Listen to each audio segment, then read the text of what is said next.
चागो चव्हाण, बारागोत पमार, भावन पाड़ वर्तिया, 27 पाड़ भूखिया, एक जाति पूरे जाति, जय सेवालाल, जय रामाराम बापू, जय भवानी। सालार्पुर तांडा वाసులందరికీ హృదయపూర్వకంగా నమస్కారాలు।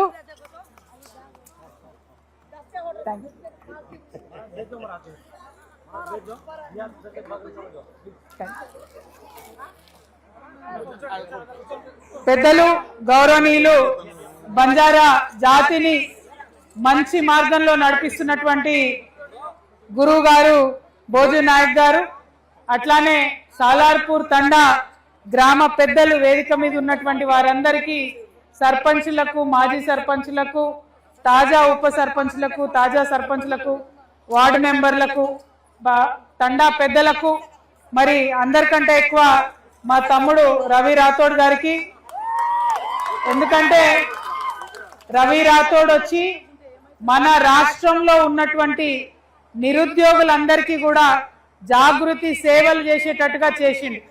అతనికి ఉద్యోగం లేదు, నిరుద్యోగ సమస్య అంటే తెలుసు కాబట్టి తనలాంటి నిరుద్యోగ మిత్రులందరినీ కూడా కూడగట్టి నా దగ్గరికి తీసుకొచ్చి మరి ఖచ్చితంగా జాగృతి వీళ్ళ పక్షాన నిలవాలక్క అని చెప్పి మా వెంటబడి మరి వారందరి పక్షాన మేము నిలబడేటట్టు చేస్తున్న రవి రాథోడ్ గారిని మనస్ఫూర్తిగా అభినందిస్తున్నాను।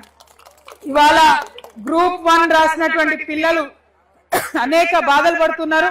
వారందరూ కూడా చదువుకొని హైదరాబాద్ లో ఉండి ఉద్యోగాల కోసం ప్రయత్నం చేస్తూ మరి ఆ ఉద్యోగంలో, ఆ ఎగ్జామ్ లో ఏదో ఒక రకమైన మోసం అవుతున్నది, ప్రతిసారి మోసపోతున్నారు। తెలంగాణ వచ్చి 12 ఏళ్ళైంది। ఈ 12 ఏళ్లలో 3 సార్లు గ్రూప్ 1 పెడితే 3 సార్లు కూడా గ్రూప్ 1 పరీక్షలో ఇబ్బంది అయ్యి చదువుకునే పిల్లలందరూ కూడా బాధపడతా ఉన్నారు। కాబట్టి మొన్న పెట్టిన గ్రూప్ 1 లో ఏదైతే అభ్యర్థులు మోసపోయినరో రవి రాథోడ్ గారి యొక్క ఆలోచనతోని తెలంగాణ జాగృతి అంతా కూడా వారి పక్షాన నిలబడి మరి కోర్టులో కూడా వారికి మద్దతు ఇస్తూ వారితోని లీగల్ గా కూడా కొట్లాడుతూ ఉన్నాం। నేను అనేది ఒకటే, ఈ రాష్ట్రంలో చదువుకొని నీతిగా, నిజాయితీగా, మేధస్సుతోని పరీక్ష రాసినటువంటి ప్రతి పిల్లవాడికి ఉద్యోగం చక్కగా రావాలి, ఎటువంటి మోసం జరగకూడదు।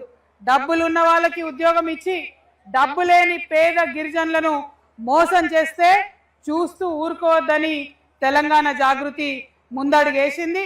దాంట్లో రవి రాథోడ్ది చాలా పెద్ద పాత్ర ఉందని మీ సలార్పూర్ తండావాసులందరికీ కూడా హృదయపూర్వకంగా నేను తెలియజేస్తా ఉన్నా।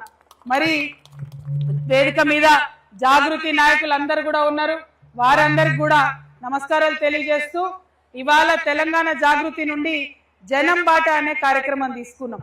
ఆ కార్యక్రమంలో ప్రతి జిల్లాకు వెళ్ళి 2 రోజులు ఆ జిల్లాలలో ఉంటూ మరి ఆ జిల్లాలో ఉన్న సమస్యలన్నీ కూడా విని అర్థం చేసుకొని పరిష్కరించే ప్రయత్నం చేస్తున్నాం।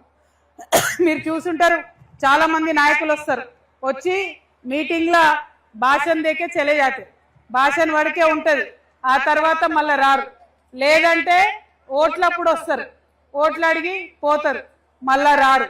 కానీ జాగృతి అంటే అట్లా కాదు, వెళ్ళి ఆ జిల్లాలో 2 రోజులు ఉండి ఆ గ్రామాలలో ఉండి ఆ తండాలలో ఉండి ఆ గ్రామస్తులకు, ఆ తండావాసులకు ఏమి ఇబ్బంది ఉందో స్వయంగా తెలుసుకొని దాన్ని పరిష్కరించాలనే పట్టుదలతో ఇక్కడికి వచ్చిన మరి మీ సాలార్పూర్ తండా వాళ్ళందరికీ ధన్యవాదాలు। ఇవాళ రాత్రి మీతో పాటు నేను కూడా ఇక్కడ ఉండే అవకాశాన్ని మీరందరూ ఇవ్వడం నా అదృష్టంగా నేను భావిస్తా ఉన్నాను। ఒక రోజులో అన్ని కష్టాలు తెలియదు, ఒక రోజులో మీ తండా పడే ఇబ్బందులన్నీ తెలియదు, కానీ ఒక రోజు మీతో కలిసి ఉంటే ఖచ్చితంగా మీ బాధలో, మీ కష్టంలో భాగస్వామ్యం పంచుకోవచ్చు, అర్థమవుతుంది కొంచెం। ముఖ్యంగా మా ఆడబిడ్డలతో మాట్లాడితే ఈ తండాలు ఉన్న ఇబ్బందులు ఏందో తెలుస్తుంది, మా యువ మిత్రులతో మాట్లాడితే బంజారా యువకులు ఎంత చదువుకున్నా కూడా ఉద్యోగాలు ఎందుకు వస్తలేవనే వాళ్ళ బాధ ఏందన్నది అర్థమవుతుంది। ఈ తండాలో ఉంటే ఈ తండా పెద్దలు మరి గ్రామాల్లో జరిగే అభివృద్ధికి పోటీగా ఇక్కడ మేము డెవలప్ చేసుకోలేకపోతున్నామనే బాధ ఏందన్నది అర్థమవుతుంది। అవి దగ్గర నుండి అర్థం చేసుకోవడానికే మీ మధ్యలో ఉండడానికే ఈ జనం బాట కార్యక్రమం తీసుకున్నాం. ఇప్పటికీ 16-17 జిల్లాలు తిరిగినాం. ఏ జిల్లాకు పోయినా ఆ జిల్లాలో ఉన్న సమస్యను ఎత్తి చూపి ప్రభుత్వాలను, కలెక్టర్లను, అధికారులను గట్టిగా మాట్లాడితే పనులు జరుగుతూ ఉన్నాయి. నిన్నగాక మొన్న మేము పోయే వరకు ఒక సమస్య చెప్పారు.